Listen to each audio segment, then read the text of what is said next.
The ship carried 2,000 passengers. 12 decks. 400 crew members. Experienced captain. Expert officers. But when everything went silent at 2 a.m. in the middle of the ocean, none of them could save it. A 12-year-old girl could. The Royal Oceanic was the largest cruise ship ever built. 1,842 passengers. 412 crew members. 12 decks of luxury. A floating city on the Pacific Ocean, sailing from Los Angeles to Hawaii. And in the middle of the night, in the darkest part of the ocean, it went completely silent. No engines. No navigation. No communication. Just the sound of waves and 2,000 terrified people drifting helplessly in the dark. What nobody knew, not the captain, not the crew, not the passengers, was that the only person on board capable of saving them was a 12-year-old girl in cabin 14B. A girl with messy brown hair, a worn-out adventure novel, and a stuffed dolphin named Captain Blue. Before you watch the full story, comment below, from which country are you watching? Don't forget to subscribe for more amazing stories. *****. Sofia Reyes sat cross-legged on her cabin bed, reading her book for the third time. She had already memorized most of it. The cabin was small but cozy, with a round porthole window that showed nothing but black ocean and scattered stars. The ship rocked gently. The engines hummed steadily in the background, a low, deep rumble that Sofia had already gotten used to, even on the first day. She was traveling with her grandmother, Elena Reyes, who was currently fast asleep in the other bed. Abuela Elena had been excited about this cruise for years. It was her 70th birthday present, paid for by the entire family. But 70-year-old grandmothers tired easily, and she had been asleep since 9 in the evening. Sofia didn't mind. She was used to being independent. The steward who had brought their dinner earlier had patted Sofia's head like she was 6 years old. "Is there anything else I can get for you, little one?" he had asked with a warm smile. Sofia had politely said no and smiled back, though she found it slightly annoying. She had been managing herself just fine for years. What the steward didn't know, what nobody on the Royal Oceanic knew, was that Sofia's father, Captain Marco Reyes, had been the chief navigation officer for one of the largest shipping companies in the world before a heart attack 18 months ago had forced him into early retirement. And in the years before his retirement, Captain Marco had done something unusual. He had taught his daughter everything. Not because he was strange or obsessive, but because he believed that knowledge was the most important gift a parent could give a child. On long evenings when Sofia was 8, 9, 10 years old, they would sit together at his desk surrounded by navigation charts and vessel manuals. He taught her how to read the stars. How to calculate a ship's position using dead reckoning. How to interpret weather patterns from cloud formations and wind direction. How to understand the instruments on a ship's bridge, the radar, the depth sounder, the GPS, the radio systems. "Papa, when will I ever use this?" Sofia had asked once, yawning over a manual about emergency engine procedures. Her father had looked at her over his glasses. "Hopefully never," he had said. "But if you ever do, you will be ready." Sofia had rolled her eyes. Now, at 12, she was grateful for every single lesson. *****. It happened at 2:17 in the morning. Sofia was still awake, too absorbed in her book to sleep, when she felt it. Not heard it, felt it. A change in the rhythm beneath her feet. The deep, steady vibration of the engines that she had unconsciously memorized over the past 2 days shifted. Stuttered. Then stopped completely. Silence. Not the peaceful silence of a sleeping ship. This was a different kind of silence, the kind that meant something was wrong. Sofia put down her book and listened. The normal sounds were gone. The engine hum. The vibration through the floor. The faint hiss of the ventilation system. All of it had stopped simultaneously. She looked out her porthole.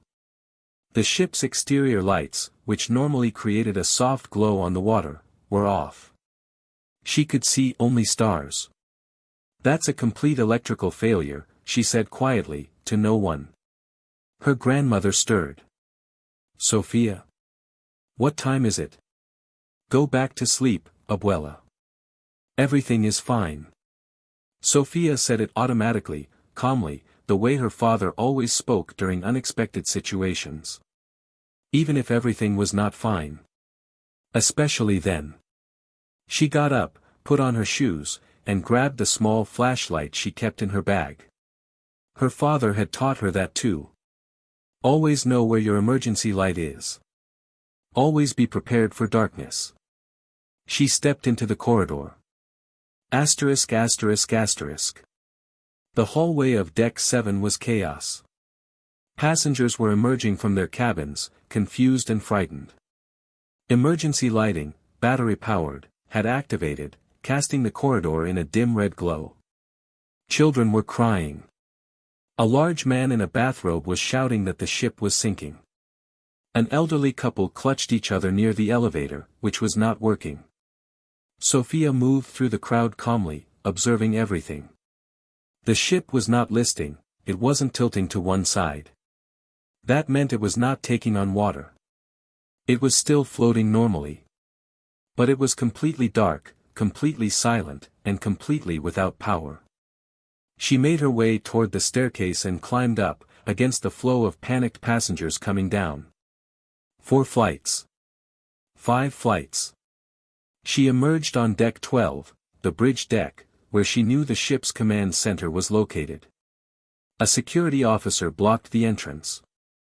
"Ma'am, please return to your cabin." He stopped when he saw her. "Oh, kid. Please go back downstairs. This area is restricted." "I need to speak with the captain," Sophia said. "The captain is dealing with an emergency." "Please. I know it's an emergency. That's why I need to speak with him." The security officer looked at the 12-year-old girl in front of him, messy hair, flashlight in hand, calm expression, and for a moment seemed genuinely unsure what to do.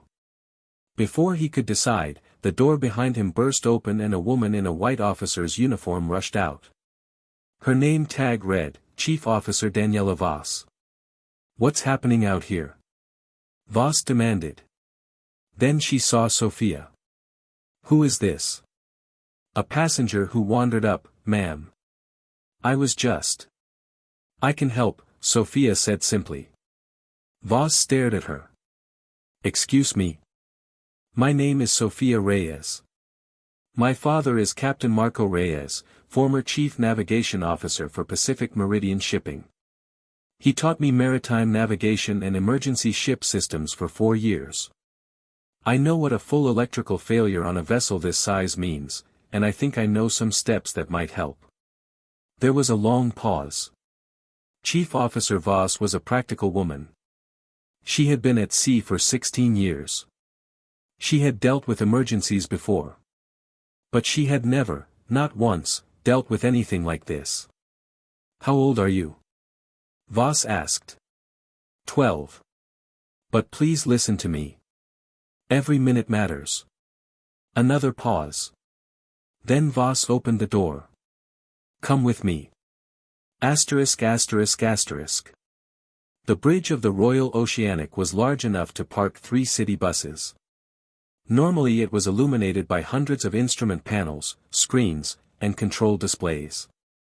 Now it was lit only by emergency flashlights held by crew members and the faint glow of a few battery-powered backup instruments. Captain Hendrik Larsen stood at the center of it all. He was 61 years old, barrel-chested, with white hair and the kind of deep tan that came from decades at sea. He was currently on the radio, or trying to be. The main radio system was dead. He was working with a handheld emergency unit. "Mayday, mayday, mayday. This is Royal Oceanic, position." He paused, looked at a crew member. "What's our last known position?" "GPS is down, sir.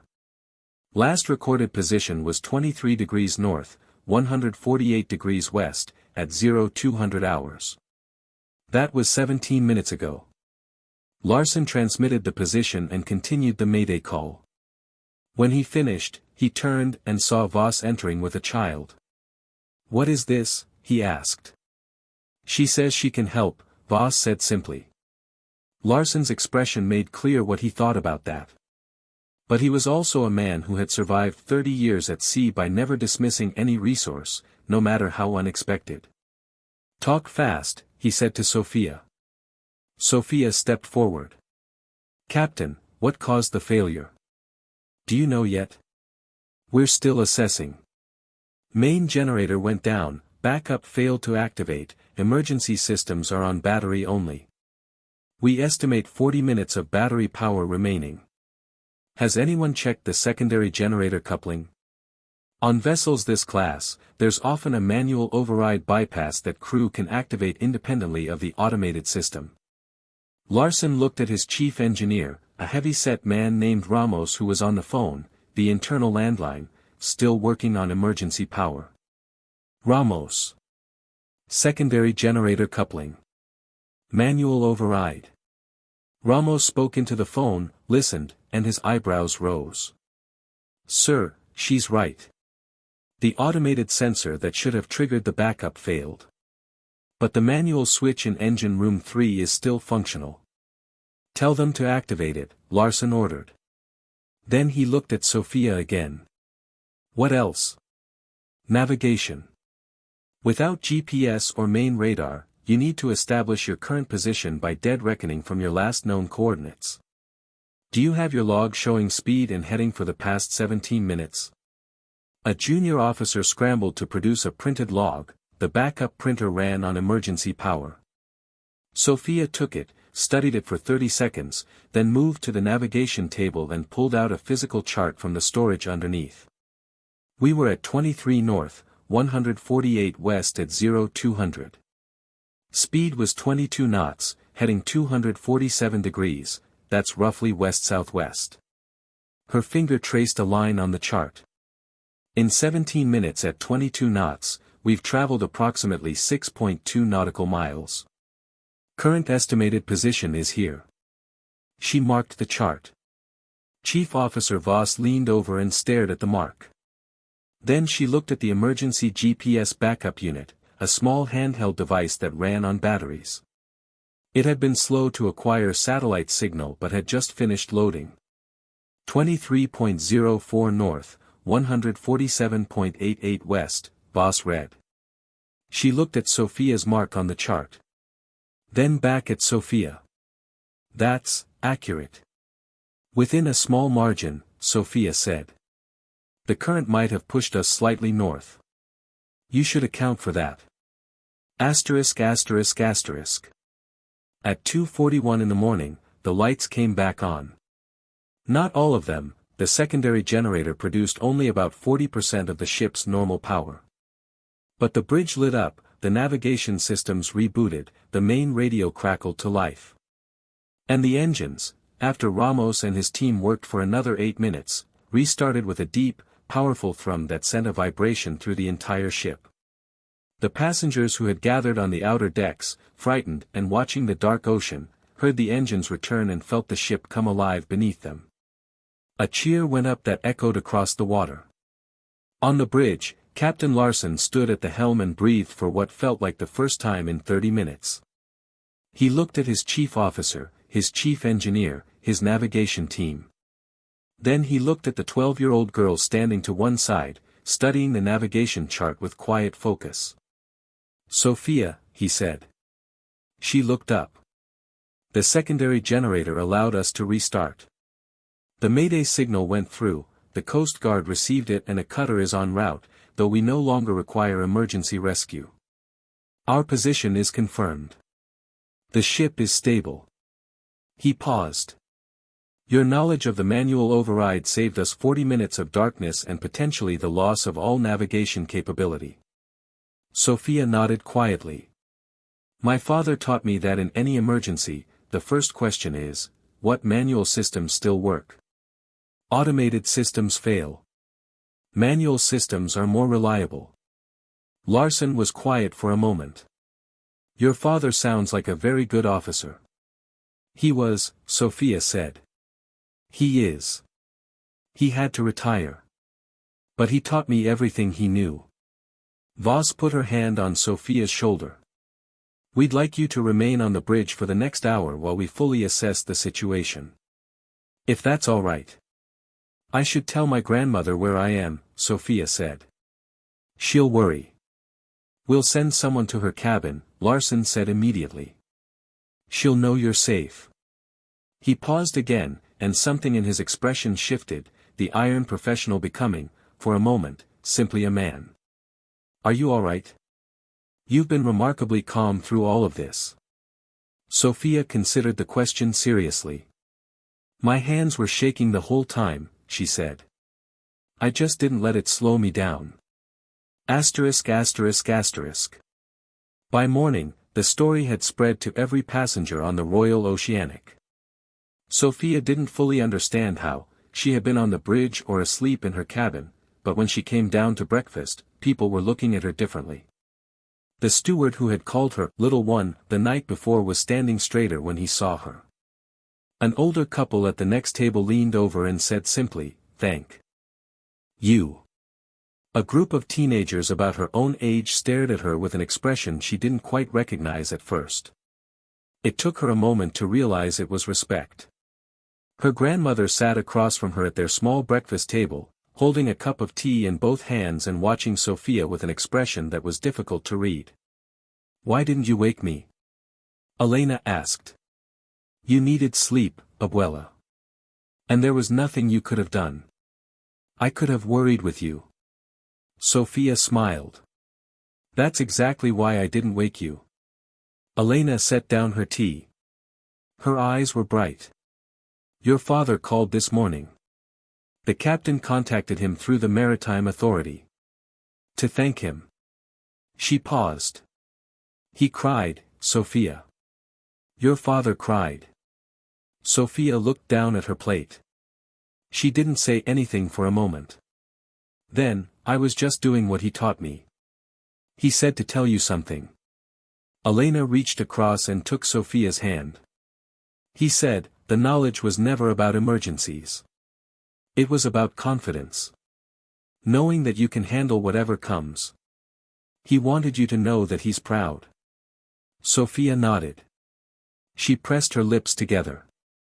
For a moment, just a moment, the 12-year-old girl who had spent the previous night calmly navigating a crisis was simply a daughter who missed her father.